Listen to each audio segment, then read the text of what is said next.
This channel does not promote any violent, harmful, or illegal activities. All content provided by this channel is meant for an educational purpose only. Top quality और consistent performance के लिए सिर्फ silver pumps नाम याद रखना। দেখুন মমতা বন্দ্যোপাধ্যায় যখনই বিপদে পড়েন তখনই বাংলা বাঙালি নিয়ে নাচানাচি করেন, এ তো নতুন কিছু নয়। কিন্তু যখন আমি উদাহরণ দিই, এর আগেও দেখিয়েছি, ভোটে দাঁড় করানোর কথা আছে তখন তিনি গুজরাটিকে ধরে আনেন, কখনো মহারাষ্ট্র থেকে সাকেত গোলেকে ধরে আনেন, কখনো ইউসুফ পাঠানকে ধরে আনেন, কখনো বা বিহার থেকে বা দিল্লি থেকে কীর্তি আজাদ ঝা সাহেবকে ধরে আনেন, বিহার থেকে শত্রুঘ্ন সিনহাকে ধরে আনেন। অতএব মমতা বন্দ্যোপাধ্যায়ের বাংলা এবং বাঙালি এই সেন্টিমেন্টটা হচ্ছে বাঙালিকে বোকা বানানোর সেন্টিমেন্ট। মমতা ব্যানার্জি বুঝতে পেরেছেন যে হিন্দু ভোট কনসলিডেট হচ্ছে, বিশেষ করে হরগোবিন্দ দাস, চন্দন দাসের যেভাবে জীবন দিতে হয়েছিল তার জন্য।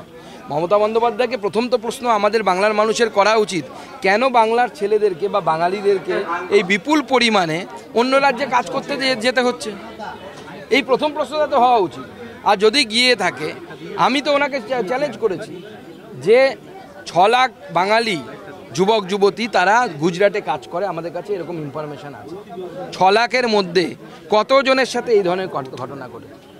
এবং আমি পরিষ্কার বলে দিয়েছি, উনি যতই নাচন কোদন যা করার করে নিন, কোনো বাংলাদেশি মুসলিমকে আমরা পশ্চিমবঙ্গের ভোটার থাকতে দেব না। কোনো বাংলাদেশি রোহিঙ্গা, তারা বাঙালিও নয়, রোহিঙ্গারা রোহিঙ্গা ভাষায় কথা বলে, তারা বাংলা ভাষায় কথা বলে না, তাদের কাউকে আমরা পশ্চিমবঙ্গের ভোটার লিস্টে থাকতে দেব না। যারা ভারতীয় মুসলিম, তারা ভারতবর্ষের সম্মানীয় নাগরিক, তারা ভারতবর্ষের ভোটার লিস্টে থাকবে, সে বিষয়ে কারো কোনো প্রশ্ন নেই।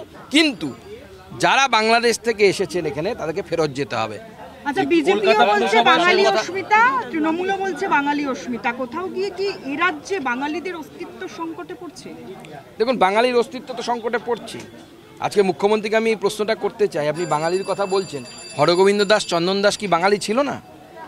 যে 26,000 লোকের চাকরি চলে গেছে আপনার ঘুষ খাওয়ার জন্য, আপনার নেতাদের ঘুষ খাওয়ার জন্য, তারা কি বাঙালি ছিলেন না? তারাও তো বাঙালি ছিলেন। তো তারা বিপদে পড়েছে তো আপনার জন্য। যে মেয়েটি আরজি করে ধর্ষিতা হলেন, আমাদের ডাক্তার দিদি বা বোন, সে কি বাঙালি ছিল না? বা যে মেয়েটি কসবাতে কলেজের মধ্যে ধর্ষিত হয়েছে, সেই মেয়েটি কি বাঙালি ছিল না? তখন তো বাঙালির কথা মনে পড়েনি আপনার?